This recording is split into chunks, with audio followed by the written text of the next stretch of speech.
Mga katrops, welcome back ulit sa aking channel, Sports React PH.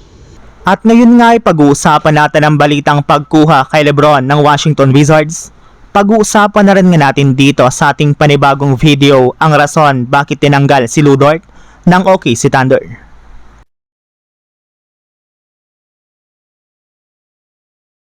Mismong si Anthony Davis na nga po ang matapang na nagsabi at nagbabala sa kanyang ginawang interview sa media na makakakuha nga daw talaga ang kanilang kupunan next season ng 40 plus wins at makakaangat na nga po sila sa itaas ng standings ng Eastern Conference.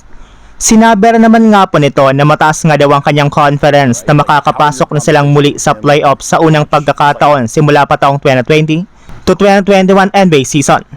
Hindi rin naman nga po biro ang kanilang kasalukuyang lineup ngayon, lalo na ang kanilang starting five na kinabibilangan na Trae Young, Chris Middleton, AJ Dybala, Anthony Davis at si Alex Sarr. Pinagsama nga po ito ng mga batang players at veterano na siguradong magko-complement sa isa't isa. Lahat rin naman nga po ng mga ito ay kayang magtala ng kanilang mga puntos, kaya hindi talaga basta-basta ang kasalukuyang lineup ngayon ng Washington Wizards.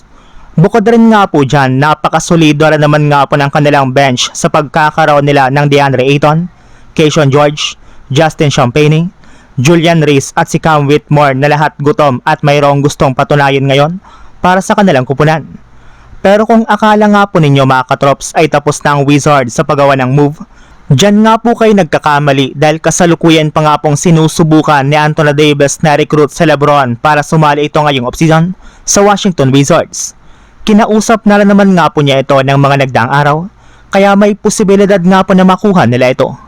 Samantala, punta naman tayo sa ating sunod na pag-uusapan sa balitang rason bakit tinanggal si Lu Dort ng OKC Thunder. Makalipas nga po ang ilang linggong pananahimik ng OKC Thunder ngayong offseason, ay bigla na lang naman nga po nilang ginulat ang lahat ng kanilang mga fans matapos nilang i-trade si Lu Dort papunta sa Atlanta Hawks sa isang 3-team blockbuster trade, kapalit lamang ng 3 second round pick. Nakuha rin naman nga po dito ng Hawks si Ryan M. Hard, habang ang Dallas Mavericks naman ay nasungkit dito ang former first overall pick na si Zachary Sachet.